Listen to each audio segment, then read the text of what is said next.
Well, Miss Kathy, are we ready to go there, dear? Okay. I'd like to call tonight's meeting to order. Today is Tuesday, July 24th, 2012. At 7 o'clock is the village board meeting, followed by the committee of the whole meeting. First item is Pledge of Allegiance. I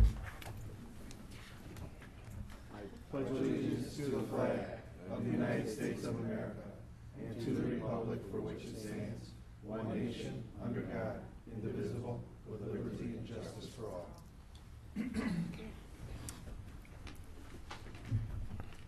Mrs. Booth, would you please call the roll? Present. Mr. Novak? Present. Mr. Gary? Present. Mr. Sloan? Mr. Stecker? Present. Mr. Yurkovich? Present. Mr. Kalia? Present. We do have a quorum this evening. Presentations. I understand that we're going to hold off on Lieutenant Stabos's retirement situation. I understand his wife has got some health challenges. Is that true, April? Okay. Item number 5, public comments and questions. To give as many visitors as possible an opportunity to speak in the interest of adjourning by 9, please limit your comments to 3 minutes in length, and less further time is granted by the board. Step up to the microphone, identify yourself for our clerk, and fire away. Steve Battersby, 1905 Belmore. Sam, if I go back to the last board meeting, the board approved a settlement, the EEOC settlement. Did you have a dollar figure that you could mention for that? Can we divulge? There may have been a confidentiality provision in There is the a agreement that, and I don't know that information at You're this right. time. Yes, Melissa has reminded me that that document did include a confidentiality agreement, so we're unable to divulge that amount. So you're not able probably to divulge anything about it? No. No. Let me go on to something else then. This is kind of a concern that I haven't been able to. Last week I ran into our community service officer, and I didn't even know we had a community service officer. He had been, I believe he had been cut, that position had been cut from the budget some years ago due to financial considerations. And is it just recently that they put me back in? We had 2 when the board started. At one time, I know one was addressed, and then one was resignation, so we filled the positions. So there was 2 when you came in? Since I've been on the board, we've had 2 full-time community service officers. One full-time and one part-time currently. Yes, but I'm saying that we thought we had 2 full-time. We had 1 part-time, 1 full-time. I stand corrected. So we're down to, I'm sorry, 1 now, or 1 part and 1 full? There's 1 full and 1 part. It's been reinstituted, yes. Well, another concern I have is that they always drive fully marked black and white police cars. Their They- squad car is the marked community service officer. Their markings are similar to our regular squad, but on the side it clearly states community service officer. We've been doing that for years, since I think Officer Borkovic, when he was our first CSO, he's been driving now. Well, I had a call to someone, this guy last week, and I was confused. I thought he was a real police officer. I mean, it's a black and white squad car with red and blue lights on it. He's in a police uniform. I've seen where other towns, when they had community service officers, they have him in a different color uniform and a differently marked vehicle. And I think it's a little unfair to the public. Come on, really? This guy looks like a police officer, yet he has no police powers. It's a little unfair to him, too. He apparently has almost no police powers. I think he has some enforcement powers as they relate to parking citations and things of that nature. And is he armed, you know? No, he's not. No, he's not armed. I don't know. Yeah, when the program started, back in the day, there was a different uniform, separate and distinct. Chiefs back then allowed the change to a different, to a police-looking uniform with the markings of community service officer. So that's been for quite some time. I think it's a little unfair to put a guy in a police car that's fully dressed in a uniform and then not have him armed on top of him. I think it puts him at a disadvantage, too. It's not a position that I would feel comfortable with. Honestly, I think anytime you're in a uniform, I know our records clerks and our 911 operators at time had different types of uniform as well. Anytime you're wearing a badge with a patch and shopping any place, I'm fairly certain that people are thinking that you may be a police officer and have enforcement action as well. But I know they had the community service markings on the squad cars, and it's been in practice for a number of years, even prior to me. Well, it does say community service officer below, it says police in big letters above that. At first glance, it looks like a real police car, although the guy's not a real police officer. But thank you for your Okay, time. thank you.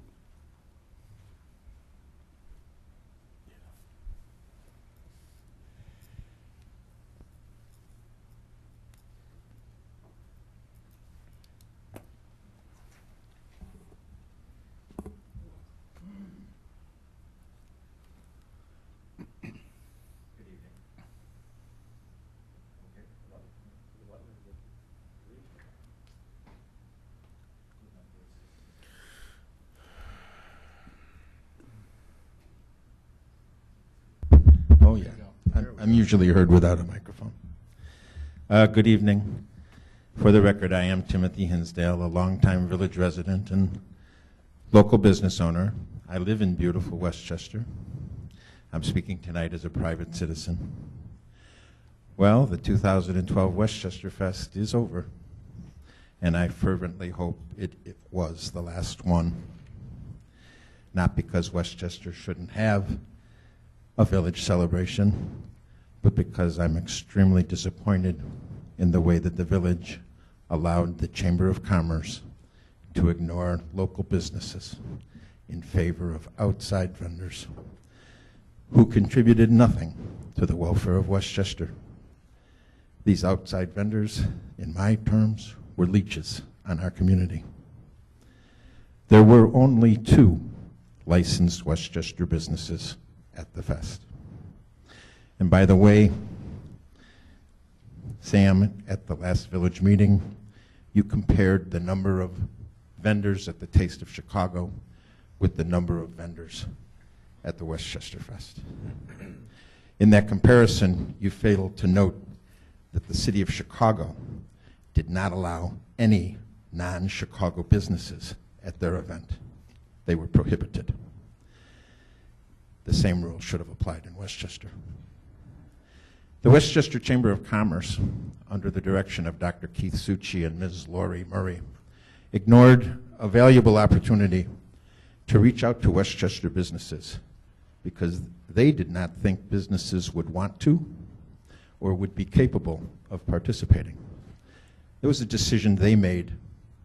This was patently wrong, and the village board knew it. The village board gave them $55,000 and hundreds of man-hours of free labor and tens of thousands of dollars in security. And what did they get? Well, didn't seem like they gave a damn about who were the vendors, and neither did you, and for that, shame on you. Look at this chamber. What does it do? It's a pitiful organization. The roster of past presidents has numerous individuals who've served at least 4 terms as president. The directors are recycled and rarely change. They're an antiquated anachronism of what might have been working in the 50s, but unless there is a complete overhaul, they might as well not exist, because right now, all they're doing is depleting oxygen. Last night was a joint meeting of the Economic Development Committee and the Village Board to hear an important presentation about the potential development of 2 vital business corridors in Westchester. Do you know how many chamber members were there? 2. Do you know how many chamber members ever come to any EDC meetings? None. Why, I have a better attendance record at EDC meetings than Bruce Horick, the president of the Chamber of Commerce. I want this village, I want this board, I want the hardworking business owners of Westchester, particularly the ones that serve food, to know that they were ignored by the chamber and by this board. You can't invite a business to a fest if you're sitting on a bar stool or standing on the sidelines. To paraphrase Ricky Ricardo, you got a lot of splaining to do. Thank you very much for your time.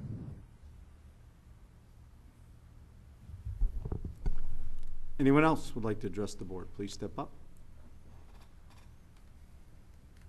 Anyone? Once? Twice? Okay, thank you for the comments, all. Item number 6, public hearing. I don't believe we have anything. No. Correct. Item number 7, there's a consent agenda. A, record of bills. B, resolution providing for the submission to the electors of the Village of Westchester, Cook County, Illinois, the general election on November 6, 2012, a public question as to whether the village should impose a non-home rule municipal retailer occupation tax and non-home rule municipal service occupation tax. This is a do-over from the last March 20th referendum. So is there anyone wants anything pulled from the consent agenda? If not, is there a motion, a second, to approve those two items? Second. Frank and Nick. Any additional discussion? If not, roll call. Kathy, please. Mr. Gattuso? Aye. Mr. Novak? Aye. Mr. Perry? Aye. Mr. Stecker? Aye. Mr. Yurkovich? Aye. Mr. Fulia? Aye. Motion carries. Item number 8 on the active agenda. Item A, an ordinance of the Village of Westchester waiving competitive bidding and authorizing repairs of the village fuel containment tubes and cathode protection system by Petroleum Technologies equipment. Motion by So moved. Second. Tom and Wally.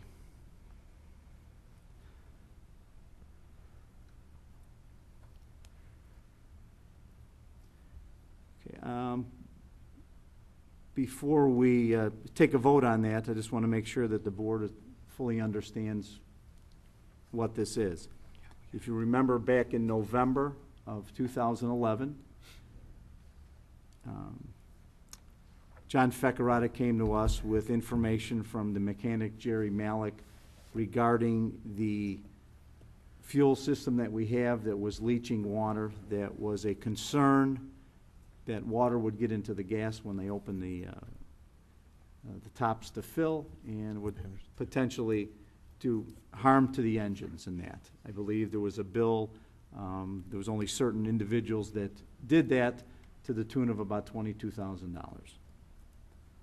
Since that time, there was an inspection of the cathodic protection system on the tanks. The tanks are metal. There's an electronic charge that goes around the tank to keep the tanks from rusting out. That cathode protection system has failed.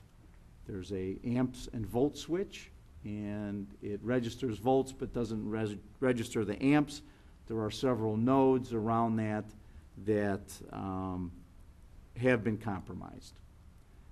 We voted at the last board meeting to go ahead with the cathode protection system to the tune of about $9,000 and some odd dollars. Since that time, we received an alternate bid from a company who the first company was going to contract to do that basically said we could do it for $7,000 and some odd dollars, which would be a savings.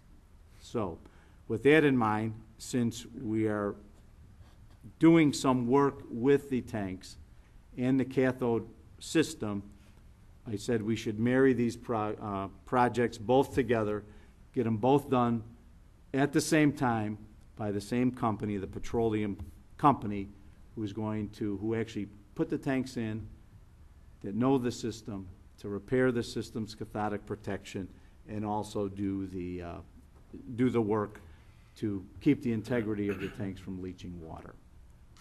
Now, Dave was out there as well with staff, and we asked the gentleman if we did the breaking out of the concrete and re-poured the concrete and pitched it so obviously water would be away from it, because I think all of you, if you drive behind the post office there, you can see the woeful inadequacies of the parking lot in that area. In fact, there's a dip. It does hold water in different spots.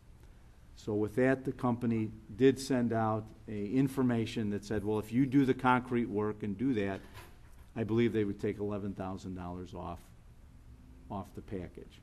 So I haven't got to Dave to see whether or not the crew would be able to do that. I know Dave was gonna do some engineering and look at that to see if we can get the drainage to the far sewer. There's one by the railroad tracks, and whether our staff would be competent enough to do the construction work in that regard. So, Dave, have you had any thoughts regarding that project? Absolutely. I think that we are capable of doing that work. We will install a catch basin to collect that runoff and pipe it to a nearby catch basin just to the north of the tank system. I think that our crews are excited about it, and I think we can rise to the challenge. Okay, so I know Dave and I were out there, and we did take a look at that, and I know he wanted to look with his engineering background to see if we needed a catch basin there, and I think that was pretty much the way I was leaning myself, to tie it into the back sewer that's behind the building, either overground or put the basin in and go underground, and that would be a good thing to get the water off of that. So, just wanted to make sure everybody knows what the projects are. This is going to be one company, and I would think that we would want to go forward with the project with us doing the work. So, with that in mind, the motion, a second, is out there to waive the competitive bidding on this and award that contract to Petroleum Technologies by Tom and Wally. Does any other person have any other comment regarding that? Nothing? Kathy, please call the roll. Mr. Novak? Aye. Mr. Perry? Aye. Mr. Stecker? Aye. Mr. Yurkovich? Aye. Mr. Pulia? Aye, motion carries. Forgot one. Oh, Oh, I'm sorry. Aye. You're off in there, nobody knows. okay, motion carries. Thank you. Under item number 9, manager's report. Janet, report for us? Yes, just a couple things to mention this evening. As Mr. Hinsdale mentioned, we did have the fest July 13th, 14th, and 15th. Had a few weather challenges, but we made it through. I think a good time was had by all. Everybody seemed to really enjoy the music entertainment, fireworks, and the food and carnival. Had real favorable feedback. And I'm going to leave it to President Pulia to talk a little bit more about our Sunday night tribute to the troops. It was a very, very good fest, and I think everyone had a fabulous time. Staying with the entertainment theme, want everybody to save the date. September 7th, the Park District is going to be hosting their back-to-school barbecue. It's a Friday evening, and rumor has it we may have some donkey baseball for everybody. And Village versus the Park District. So it could be a lot of fun. Hope everybody comes out for that. And on a serious note, everybody did receive their municipal aggregation letters for the First Energy electrical supply within the last week. We have been getting some calls here at Village Hall. You don't have to do anything unless you choose to opt out of the program. Then you need to fill out the bottom of that form and send it in. So if anybody has any questions about that form, please give us a call at Village Hall, and we'll try to answer all your questions. And that's all I have this evening. You know, following up with the aggregation as well, there have been people like myself who changed companies probably last November, and I did not receive any of those forms. So we have to make sure that people who did not receive the form at least get the information that they have to call First Energy and probably give them their ComEd account number so they can be included in the aggregation piece. I did receive some questions. In fact, like I said, I didn't get one on my own, via the mail, because I'm already with a third-party company. So that's something that we certainly need to highlight, because people may be under the belief that they're hooked into the system when they maybe not, because they're with a third party already. And I know like Divine Providence had a company that they were soliciting, and then they were getting some remuneration from that company if the parishioners did sign up. So we need to make that certainly a little bit clearer, that people that have a third-party company may have to take the extra step and make the call where someone who presently has ComEd doesn't have to do anything, they just need to sit tight unless they wanted to, in fact, opt out. Is that not true? That is true, and I did want to interject that.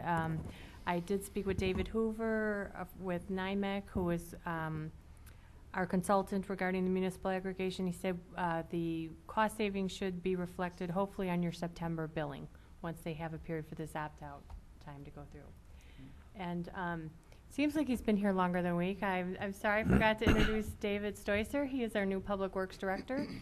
Dave comes to us from the city of Beaver Dam, Wisconsin, where he had been the Public Works Director for the last 4 years, and he had many years of experience with the city of St. Charles and the village of Roselle prior to that. So we're real happy to have Dave here. He's survived his first call out on a Saturday evening. Yeah. Okay. Water main break. So now we have to wean Sam off of the Public Works interim director position. I'm weaned, trust me. Welcome, Dave. Thank you. Those who were at the fest, as Janet alluded to, obviously Sunday was the best day, I think, for sales, for weather, and certainly for the solemn festivities involving the Gold Star families. Tammy Duckworth did graced our presence. My niece and granddaughter, who supported the troops and raised about $800 to donate to them by doing their duct tape items, wallets, and things of that nature that they sell to support the troops. It was an honor to have Mrs. Duckworth there, and I know Trustee Gattuso will say that she is a gracious lady. We helped her up the stairs, which was a challenge. I think that more of a challenge going down for her, but she didn't flinch at being at our fest. She was very supportive of Westchester in her second visit here, and you know, she spoke to the troops from her heart and from someone who was there, who certainly has sacrificed a lot for the country. When we went over to the Gold Star family tent, they gave her a standing ovation, and she immediately said, "It's I who should be standing for you, and not you standing for me." And she spent a good amount of time there, and certainly enjoyed the fest, although she couldn't stay for the fireworks. But she did take a prize home with her from the village of Westchester, not only the compliments, but a few eggplant parmesan sandwiches from Paul that she was going to share with her mother. So she was very pleased with that and thankful that she was invited here. The National Guard, Color Guard, did an excellent job as well. Was actually part of the one of the songs that Rocky Lynn sang, and had their participation as well, and that's the North Riverside National Guard, who also did a wonderful job. The fireworks went off without a hitch, although 3 days before the festival, the cemetery decided that due to weather concerns and grass that was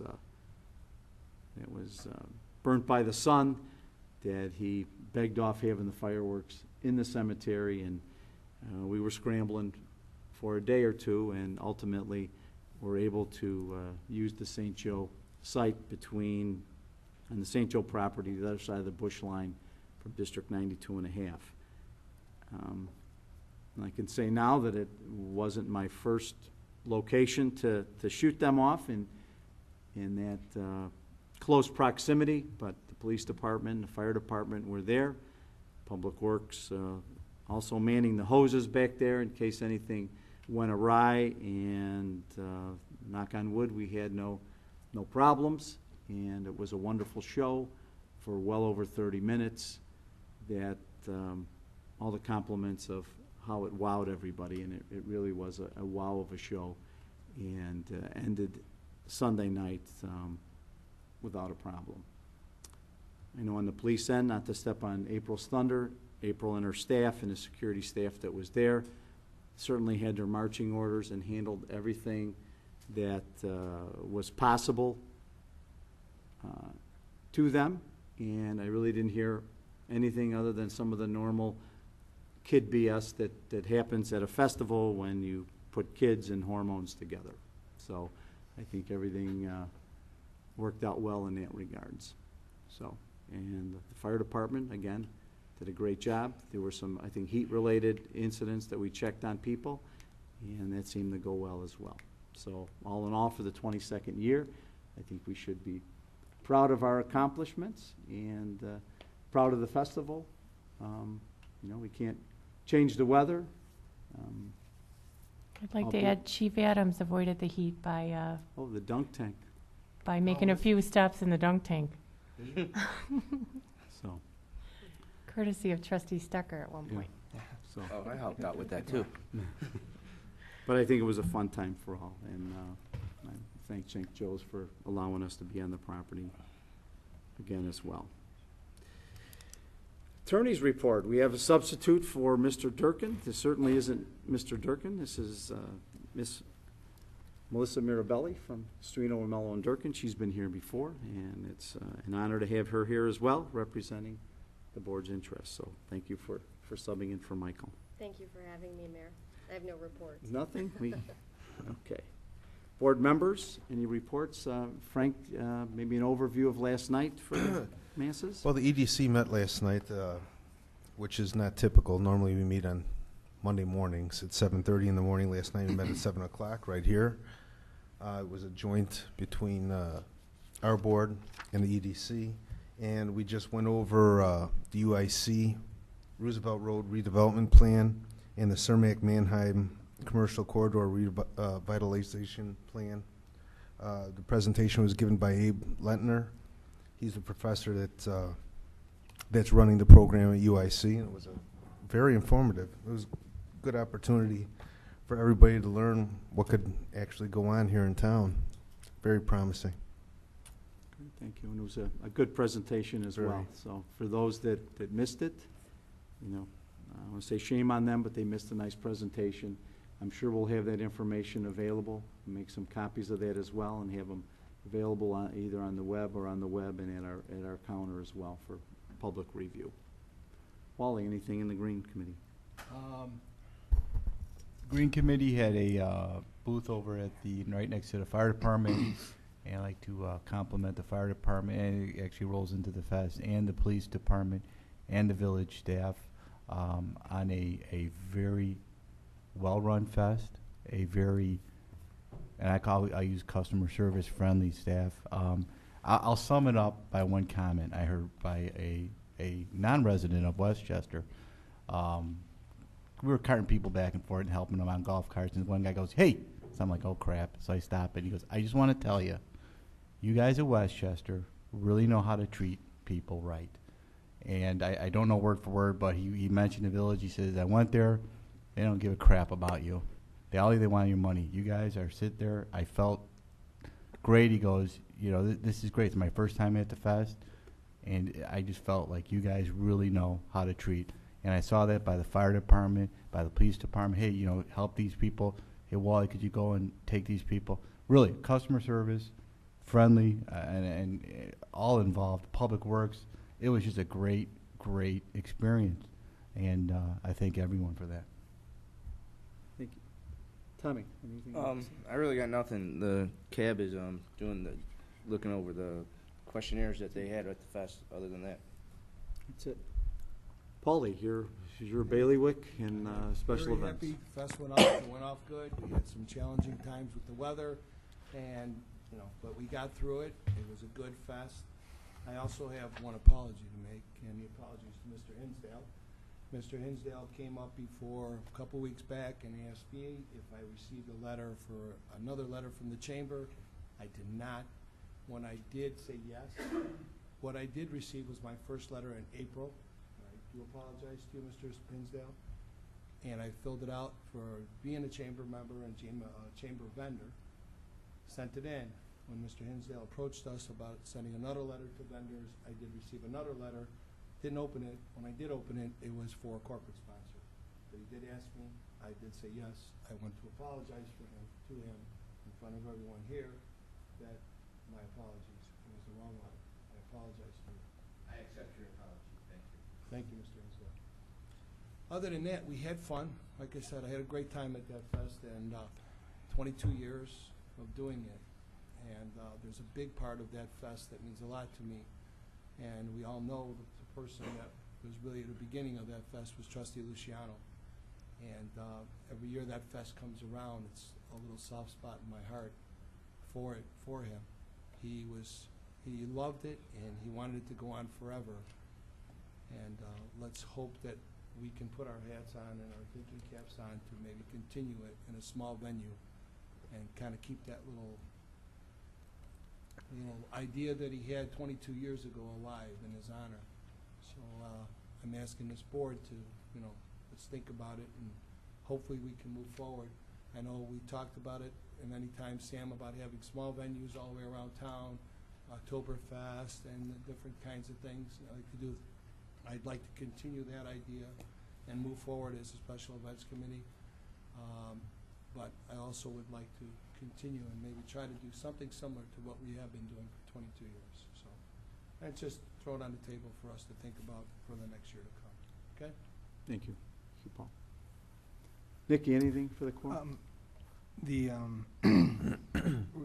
We're trying to schedule a 911 meeting for August 14th. It appears that that's going to be the next day for the 911. August 14th at 1 p.m.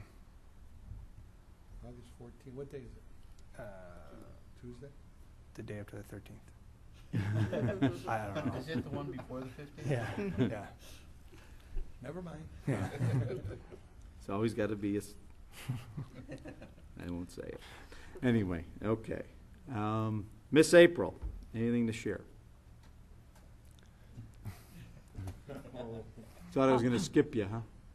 As you know, we've been very busy, and we're busy planning the next our next event for the village, National Night Out, where we come together as a community, business, village, fire, police, public works, everybody. And our plan is to start at about 6:30 at the south end of Gladstone Park. We're going to march with the residents down Westchester Boulevard to the community park, where the residents will be given an hour free swim. There will be a band playing, local band. And then we'll progress to the park and have a family movie. And I'm hoping to get, tomorrow we're having a meeting for final plans, but I'm hoping to have a police car show and some refreshments and things of that nature there. So I hope all village officials will be present to show our support, and any and all help is appreciated. Thank you. Jimmy? I had received a thank you actually from a couple that used our cooling center a couple weeks ago when it was really hot. And they were really appreciative of everybody in the front office for helping out, as well as just having the cooling center available.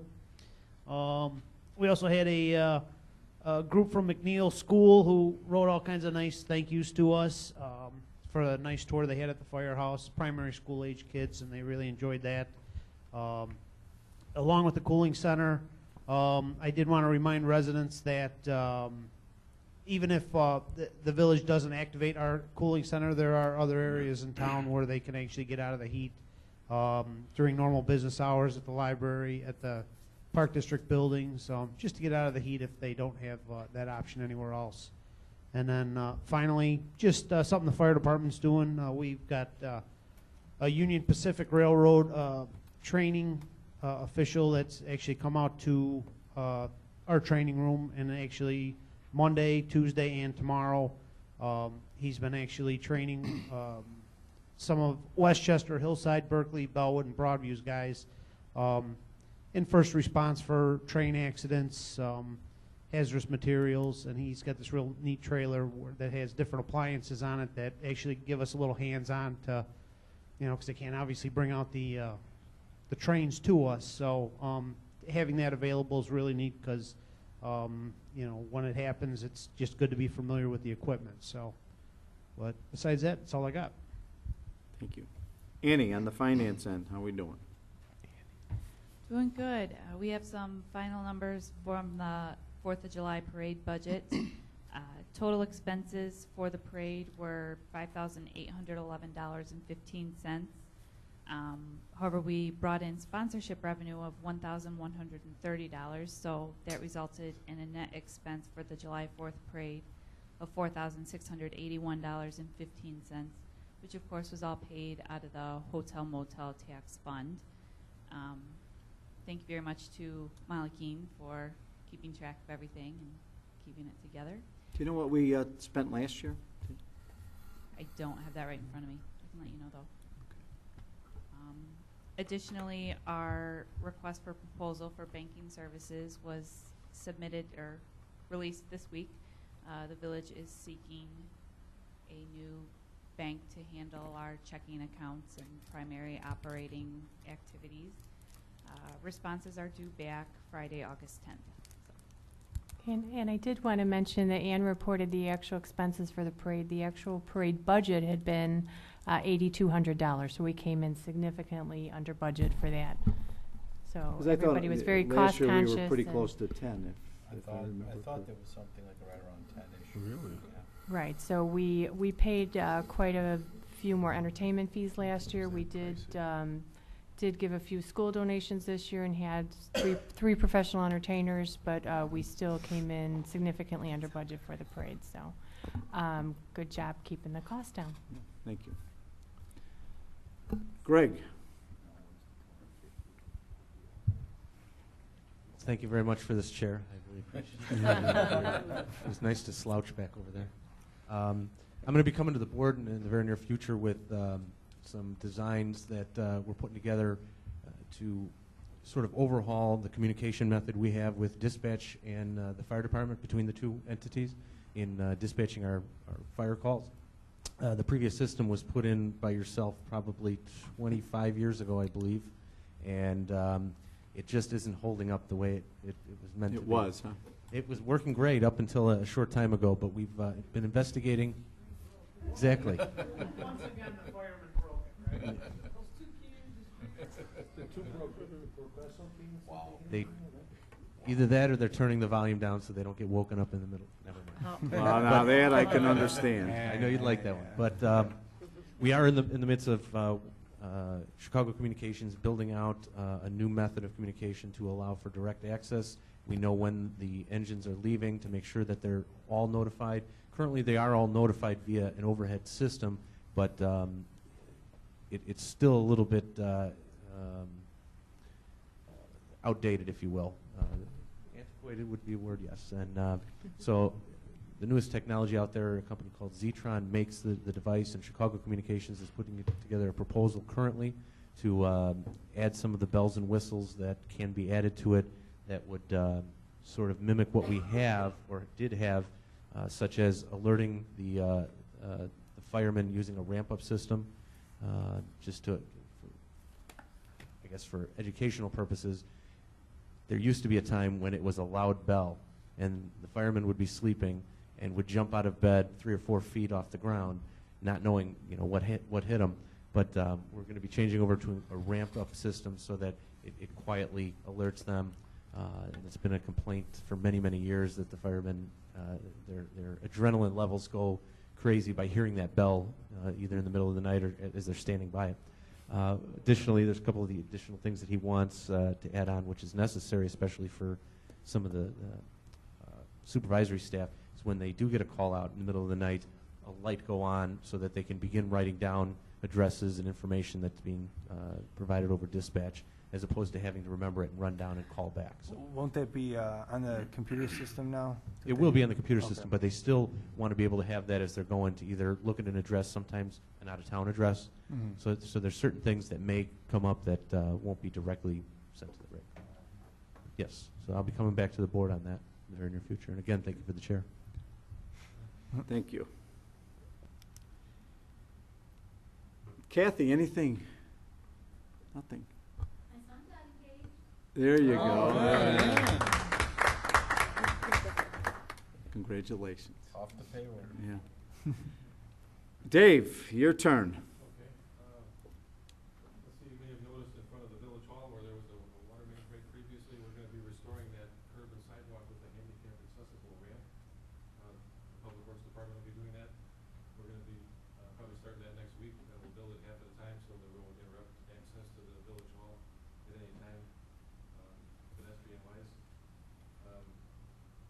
also, the 50/50 sidewalk replacement program will begin mid-August. It's expected to last about a week, so that should be completed before school starts this year. Also, we're gonna probably hopefully finish paving this week all those areas that have been previously built out, weather permitting that is, but that's our plan so far. And then as a result of the pad restoration back by the fuel tank there, regardless of whether Public Works does it or not, we're gonna need that pump island will be out of service for approximately 1 week, so I've looked into the potential of having some above ground fuel tanks, but it doesn't seem like that's gonna be feasible just for a short period of time, so we may end up looking into purchasing gas from a nearby gas station in the interim, as far as police, fire, Public Works, and the bus company, so I'm gonna be trying to coordinate that in the next few days, just to get that in line with our pad restoration back there.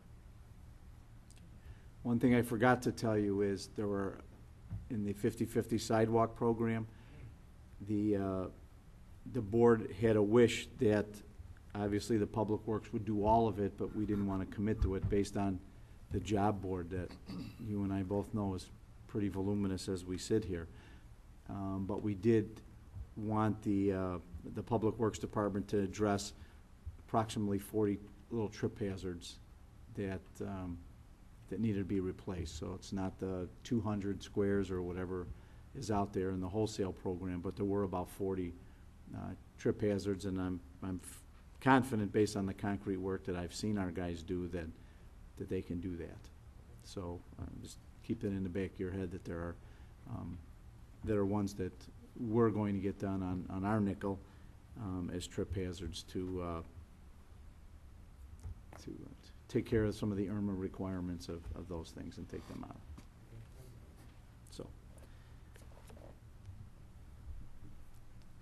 all yours, Tone. Well, Papa John's wanted to open up on Monday, but they have a 2 weeks delay. No fault of the building department. Their equipment, they're having problems delivering their equipment. I asked them at my request if they could put a banner out there that there's going to be a grand opening, and they agreed. At the end of next week, they're going to install a banner saying grand opening, which will be the 2nd week of August. And they're gonna have plenty of 2-for-1 specials. So there'll be a lot of flyers passed out, and encourage the visit. Good. Anything else? Anything we missed? Nothing. Okay. Under President's report, I gave a brief one a little earlier.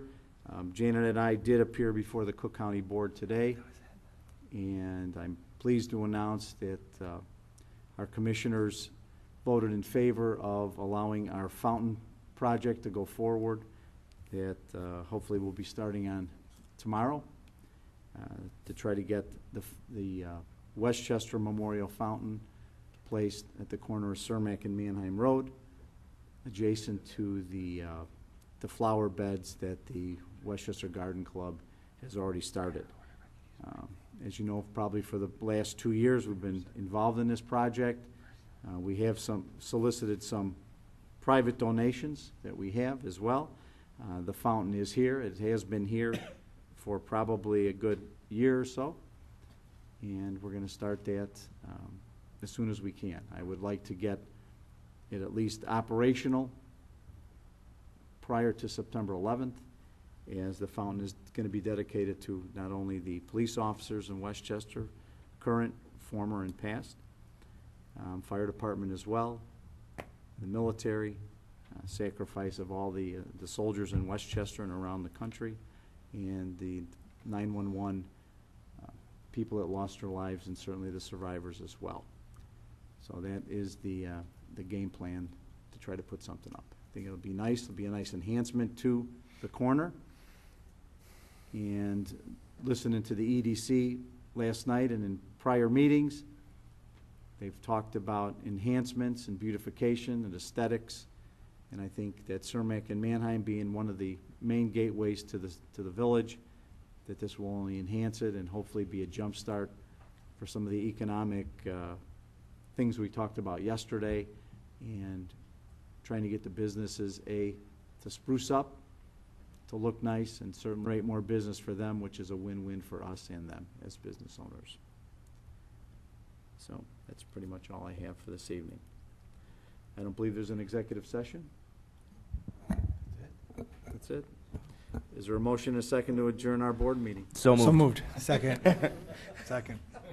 Tom and Nick. All those in favor of adjourning our meeting, say aye. Aye. Any opposition, say no. We stand adjourned.